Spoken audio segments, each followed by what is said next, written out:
Okay. So I do always give you all an update of enrollment. What we're looking at currently is actually the biggest number that we've had post-COVID, to be honest with you. So we have 527 in-district STRIDE students, 3,900 roughly out-of-district STRIDE students, and that's across 4 divisions. And of course, our in-district is 18 school divisions. Edgenuity, we have 200 full-time students. 33 of those are 33 in addition to that are part-time students. Edmentum, that's our newest provider, the one that we okayed at the last meeting. We have 10 full-time Edmentum students and 6 part-time Edmentum students. So we're just getting into using that provider, but seeing it be a fairly good provider to date. They are more closely aligned in the way they operate like Edgenuity. So think about like Edgenuity and Edmentum kind of operate the same way, and then Stride and Virtual Virginia, they kind of operate the same way. And then Virtual Virginia, we have roughly 60 full-time students. And at this point, I don't even know how many single enrollments are with Virtual Virginia. I would wager to say it's in the hundreds of single enrollments with Virtual Virginia. And so that puts our total at roughly 800 to 815 in-district students and 3,900 out-of-district students for the current school year. Now, I would be amiss if I did not add, or I guess include a note about that enrollment, is we will be doing our drops next week. So 10-1 is the count date for the state. So any student that's not currently meeting expectations, I've been communicating with your key instructional leaders for the last month. Any student that we feel is not going to be successful in this placement will be dropped next week. And so that will be roughly probably 20, 25 students. Maybe not that many if I can get them. I'm really trying to get them going prior to that so that they don't have to be dropped, but that's probably what we're looking at. So our number will end probably close 750, somewhere along those lines, but that's what we're looking at currently. Stride and Virtual Virginia enrollment is closed for semester 1, and Edgenuity and Edmentum have rolling enrollment, so we can place with them at any time. Of course, best practice is to place a student at the end of a grading period, the start of another grading period, just for that cohesiveness. But of course, we know that can't always happen. We are currently serving, in addition to those numbers that you see, roughly 15 discipline placements. So these are students who would have otherwise been expelled, and they are learning virtually with us. So we do have 15 students who did not choose this on their own, but rather were placed by their division in this placement. It's been the busiest start of the year that I've had, and I think that is likely because we are utilizing R7 VA in a different capacity, maybe some new ways of filling those teacher shortage gaps. I'm also getting what I would say the providers need more information from me, and so I am providing SOL scores, providing some additional items for them. So it's just been a busier start. It is starting to settle, which is really nice, but I will say that it has been a really busy start of the year. There are still 3 divisions that lack the invoice or the payment of the invoice for the annual fee, and all of you all have communicated with me. Just know that Tammy has been out with her mom, so we'll get those to you. Don't worry. If you haven't heard back from me, I'll have her resend those to our 3 divisions, but for the time being, you can hold off until she gets the time, to send those out to you. The only other thing that leaves in terms of my director's report is just a reminder about payment. So what that looks like, we're to the point where that's coming up. So as I mentioned, the 10-1 count date is Stride specific. So whoever is enrolled with Stride K-12 on October the 1st is the students that our divisions pay for S1 and pay for S2. So it doesn't matter if somebody's dropped. It doesn't matter if somebody is, added. The only whoever's enrolled as of 10-1, you're paid for semester 1, and then you pay for those same folks in semester 2. So that's a note about Stride. Edmentum sends a monthly invoice. They will invoice for enrollments monthly. And then Edgenuity invoices 4 times a year. They invoice basically twice per semester. Well, once for semester 1, twice for semester 2, and then they get any of those scragglers towards the end. So 4 times over the course of the year. And Virtual Virginia is twice. Once at semester 1, once at semester 2. If they sometimes will approve late ads for a small period of time, and those have to be paid for with a credit card. So those would have already been covered. So it's only those original, and S1 would have been paid for those. So Dr. Grinstead, that's all I have for director's report, but happy to take any questions that you all may have. Anyone have any questions? Okay, fiscal agent report. I am probably going to cover that one as well. Carrie did send along the July and August reports for us to view. We're actually sitting really nicely compared to previous years.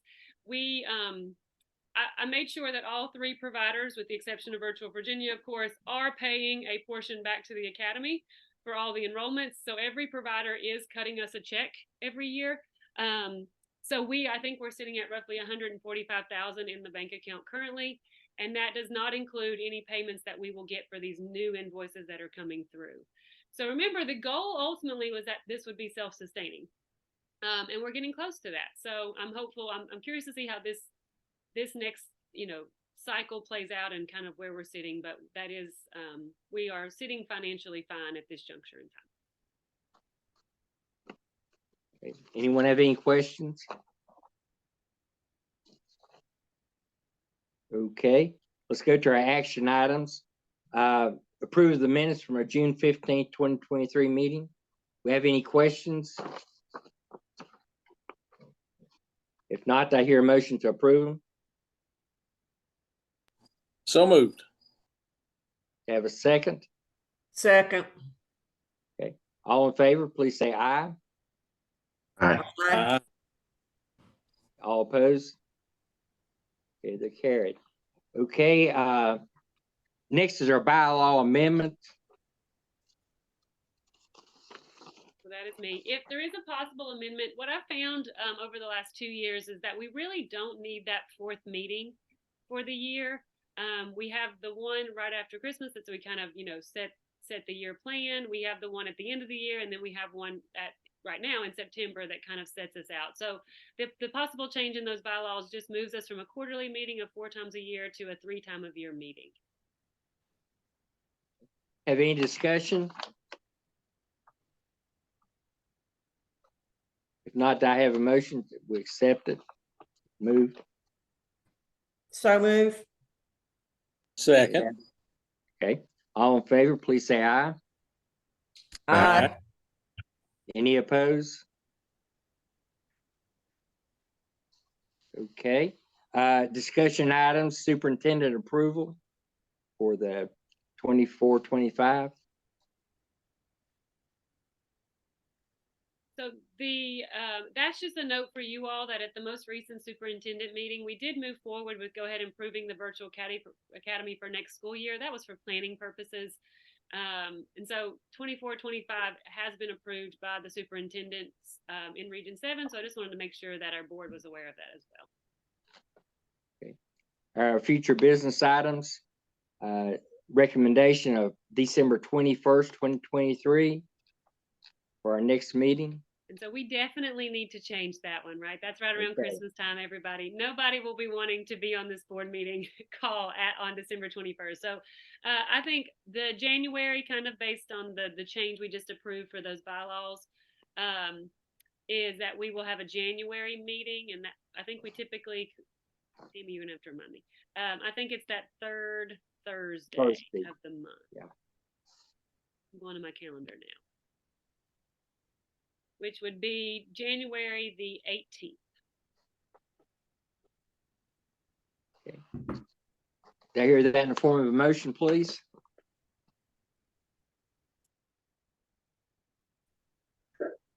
So moved. Have a second?